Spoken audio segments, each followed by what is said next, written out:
Hey, stop right there. Where do you think you're going? I'm a surgeon. I have a patient in an emergency. I need to get inside So now. surgeon? Right. And I'm the Pope. You got ID, or are you just going to keep running your mouth? I have my hospital badge right here. I don't care what that says. People print those things in their basement. You don't look like you belong here. I work here. I'm heading to the hospital. Yeah, in what department? Maintenance? In what department? Maintenance. He said it the way people say things they believe completely. No hesitation, no malice in his voice, just certainty. The flat, casual certainty of a man who had been making this particular judgment call for years and had never once been made to answer for it. Those words were spoken at 2:15 p.m. on November 25, 2025, in the parking lot of Millard Fillmore Suburban Hospital in Williamsville, New York. 50 feet from the entrance, 50 feet from an operating room, 50 feet from a man whose aorta was tearing apart while a police officer stood in a parking lot and decided, without asking a single verifying question, that the black man in front of him did not belong there. This story is about what happened next, but it is also about what you need to know so that if this ever happens to you, and statistically, for many of you watching this, some version of it already has, you know exactly what to say, what to do, and what the law actually gives you. Because they are counting on you not knowing. Dr. Jerome Ellis had taken a personal day. He was 41 years old, board-certified cardiothoracic surgeon, 12 years on staff at Millard Fillmore Suburban. He had trained at Johns Hopkins, completed his fellowship at the Cleveland Clinic. In over 800 open-heart procedures across his career, his complication rate placed him in the top tier of his specialty nationally. He was, by any clinical measure, exactly the kind of surgeon you want standing over you when your heart is failing. That Tuesday, he was not supposed to be anywhere near a hospital. He was driving home from a Thanksgiving gathering in his black Mercedes-Benz E-Class. His car, bought outright 3 years prior, registered in his name, every document current, wearing dark jeans and a gray pullover. No white coat, no scrubs, just a man in his own car on his own time. His phone rang at 1:47 p.m. Dr. Patricia Alice, chief of cardiothoracic surgery, was on the line. She did not waste time on pleasantries. A 58-year-old patient named Raymond Vasquez had been admitted that morning with a type A aortic dissection. For those unfamiliar with that term, a tear in the inner wall of the body's main artery, the kind that does not wait, the kind that kills approximately 1% of patients for every hour it goes unrepaired. Raymond Vasquez had been symptomatic since early morning. He was a retired school teacher from Cheektowaga. He had 3 adult children. He had arrived at the hospital that morning thinking it might be indigestion. It was not indigestion. The originally assigned surgeon was stuck at Buffalo Niagara, a flight delay, weather-related, nothing anyone could have anticipated. The first backup surgeon was already in an emergency procedure on the 3rd floor and could not be pulled. Dr. Ellis was the next call. He was 14 minutes from the hospital. Dr. Alice told him the OR team was prepping the room. He said he was on his way, ended the call, and turned his car towards Williamsville. He had no idea he was about to spend the next 22 minutes in a parking lot. Officer Dale Hutchins had been with the Amherst Police Department for 17 years. On paper, he was a solid officer, commendations for community engagement, a disciplinary file that, when read in isolation, looked clean. He worked the patrol corridor running through the hospital district, a busy stretch of road that sees commuters, delivery vehicles, hospital visitors, and staff at all hours. What his file did not show, what no single supervisor had ever been required to look at as a whole, was a pattern quietly accumulating across years of stops. In the 3 years before November 25, 2025, Hutchins had made well over 800 documented traffic stops and pedestrian detentions in his patrol zone. When investigators later polled and analyzed that data, They found that nearly 2/3 of those stops involved Black or Latino drivers and pedestrians, in a patrol area where those communities represent roughly 19% of the local population.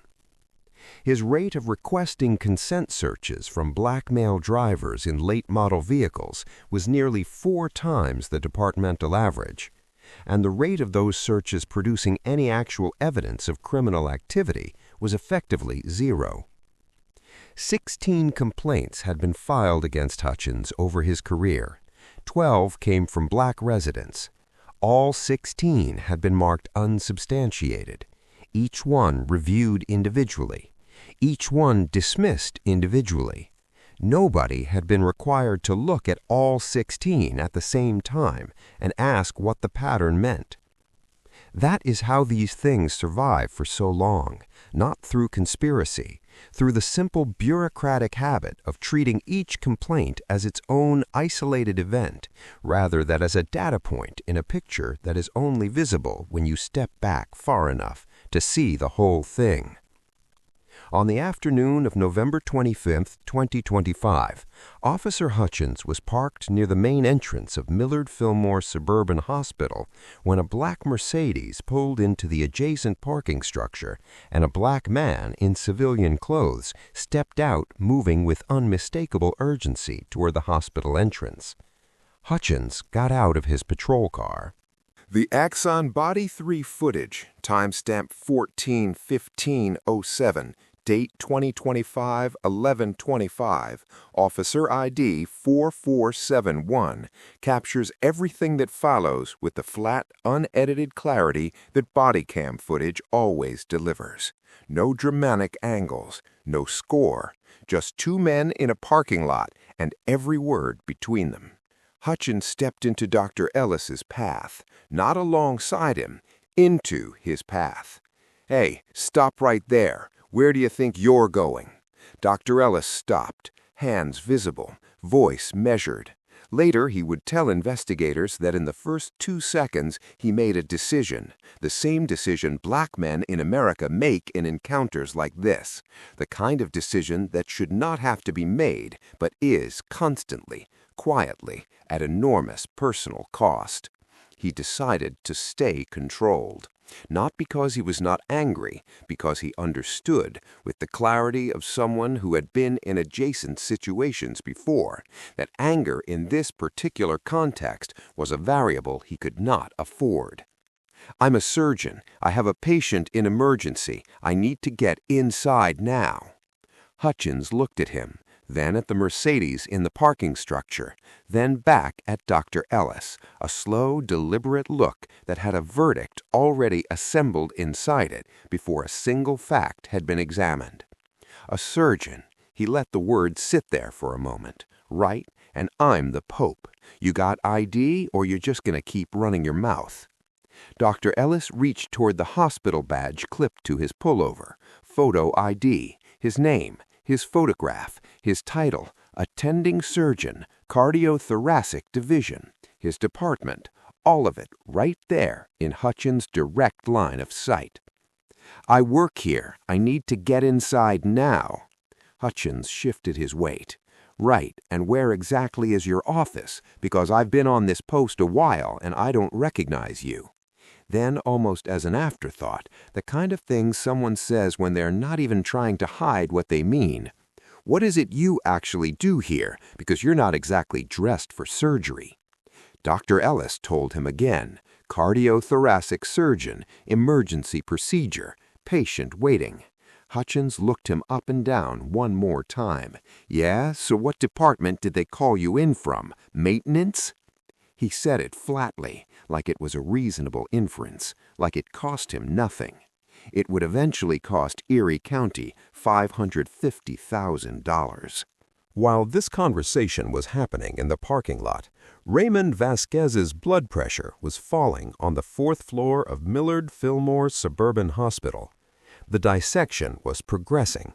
The window for the least complicated surgical intervention, the window Dr. Ellis had been specifically called to address, was not standing still while an officer stood outside, deciding whether a surgeon looked like a surgeon. Medicine does not pause for parking lot conversations. The OR team was ready. The anesthesiologist was standing by. The perfusionist was in position. Dr. Alice had already pushed the team to prep for arrival.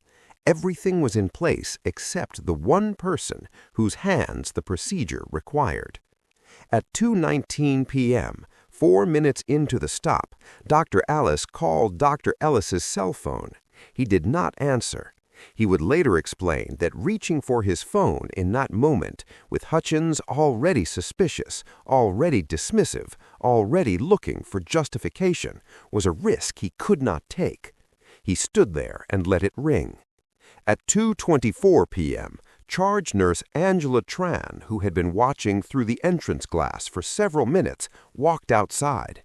She told Officer Hutchins directly, clearly, and professionally that Dr. Ellis was a member of the surgical staff and was needed immediately for a critical procedure currently in progress. Hutchins told her to step back inside. She did not move immediately. She repeated herself. Hutchins told her a second time. She went back inside and called Dr. Alice. At 2:31 p.m., Dr. Alice herself came through the entrance doors, full surgical attire, chief of cardiothoracic surgery, one of the senior physicians at the hospital with 16 years of institutional authority behind her. She told Hutchins who she was. She told him who Dr. Ellis was.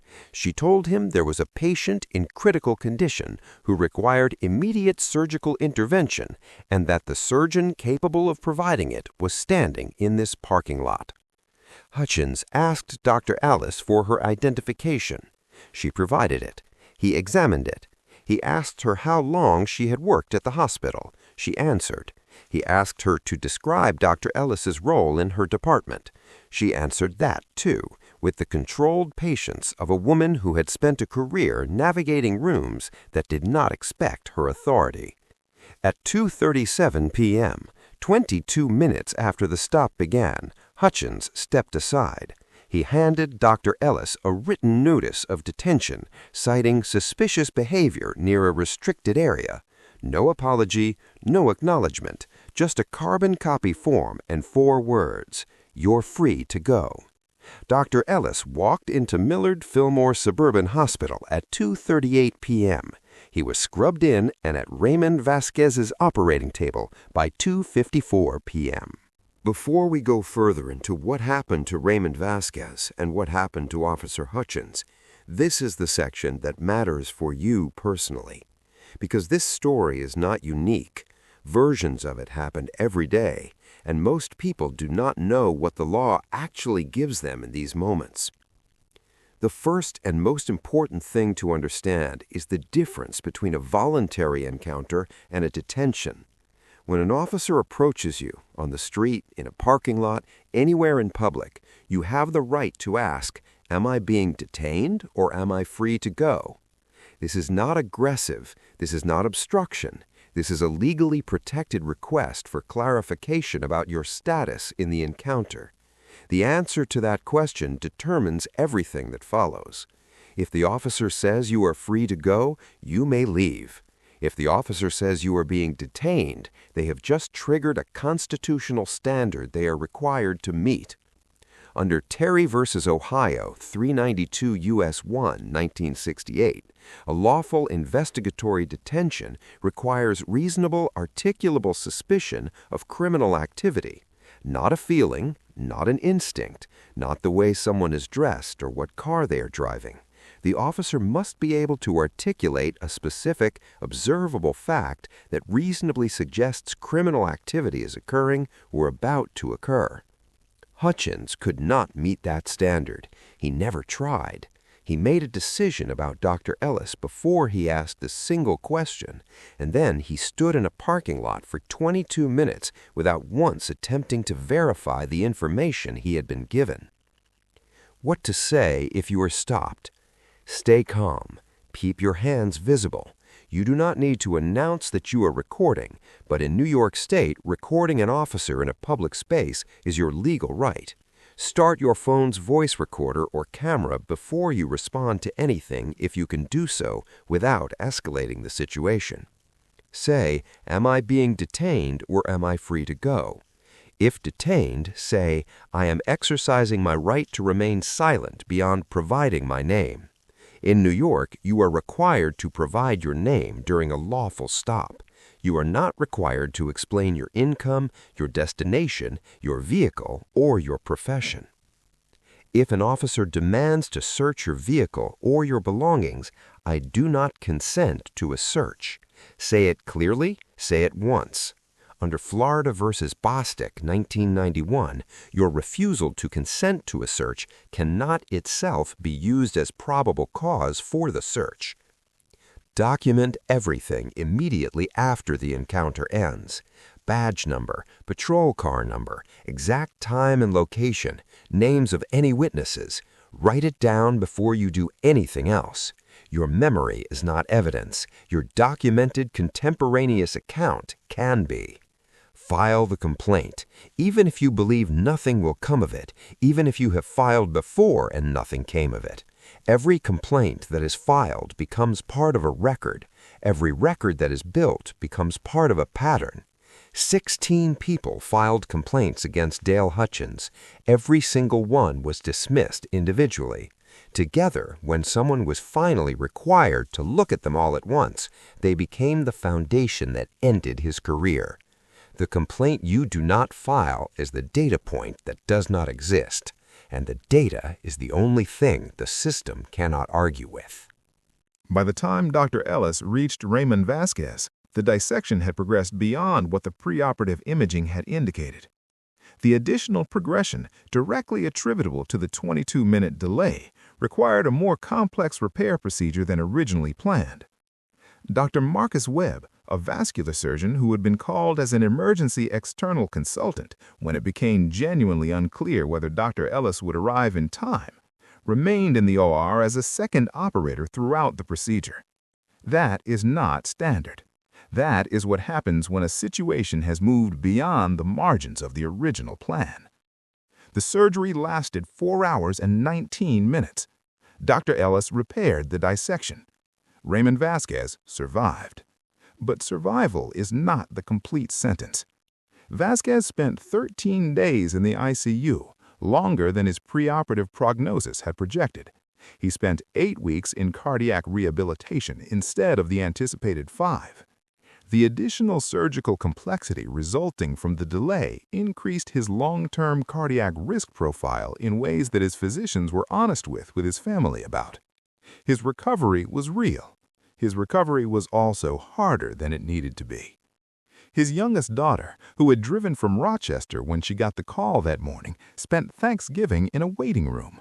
She told investigators later that the hardest part was not the fear. It was being told, after the fact, why the surgeon had been late. The investigation, including the part that almost went wrong. Dr. Ellis filed his formal complaint with the Amherst Police Department on the evening of November 25, 2025. Not the next morning, not after he had slept and composed himself. That evening, from the hospital parking lot, still in his scrubs, 2 hours after scrubbing out of the OR. He had retained a civil rights attorney 2 years earlier, after a previous incident that had not reached this level, but had taught him something he did not want to need to learn again. He called her at 8:47 p.m. She told him to write down everything before he went to sleep. He did. 4 pages, handwritten, time-stamped, starting with the exact words Hutchins had used in sequence. The complaint triggered a mandatory internal affairs review. The review pulled Hutchins' Bodycam footage. It pulled hospital security camera footage from 3 separate angles, all of which corroborated Dr. Ellis's account precisely. It pulled his badge scanner log showing his attempted entry timestamp at 2:15 p.m. It pulled his stop data for the preceding 3 years. Here is where the process nearly failed in the way these processes often fail. The first internal affairs investigator assigned to the case had worked alongside Hutchins for 6 years. They had overlapping patrol assignments. They had attended the same departmental trainings. He reviewed the complaint for 3 days before Dr. Ellis's attorney flagged the relationship in writing and formally requested reassignment. The department complied. A second investigator was assigned. She was the one who pulled the 3-year stop data. She was the one who saw the pattern. That near miss matters. If Dr. Ellis had not had legal representation, if his attorney had not known to flag that relationship, if the request for reassignment had been ignored rather than honored, the investigation looks different. The outcome looks different. The system does not automatically protect people from itself. Sometimes it has to be pushed into doing the right thing by someone who knows exactly where to push. The investigation report ran 54 pages. Its conclusion was direct. Dr. Ellis had conducted a racially discriminatory detention, had dismissed documentary and testimonial evidence of identity and credentials without any attempt to verification, and had demonstrably delayed critical medical care. The recommendation was termination. The union contested it. They argued discretion, service record, and the absence of prior sustained findings. The hearing officer's response addressed the verification question directly. The issue was not whether Hutchins could have known the badge was authentic with certainty. The issue was that he made no attempt, 0 attempts to find out, with a hospital 50 feet away, with 2 medical professionals providing corroborating testimony in real time. He decided and then stood on his decision without examining it once. Termination upheld, March 3, 2026. Hutchins appealed to the State Civil Service Board. They reviewed the full record and declined to overturn the decision. The pattern across 3 years of stop data was not an argument anyone could successfully make disappear. Dr. Ellis filed a federal civil rights lawsuit in January 2026. The lawsuit named Hutchins individually and the Amherst Police Department institutionally, alleging Fourth Amendment violations, equal protection violations under the 14th Amendment, and civil rights violations under 42 U.S.C. Section 1983. Raymond Vasquez's family filed a separate civil action against Erie County, citing the documented delay in surgical care and its measurable impact on his recovery.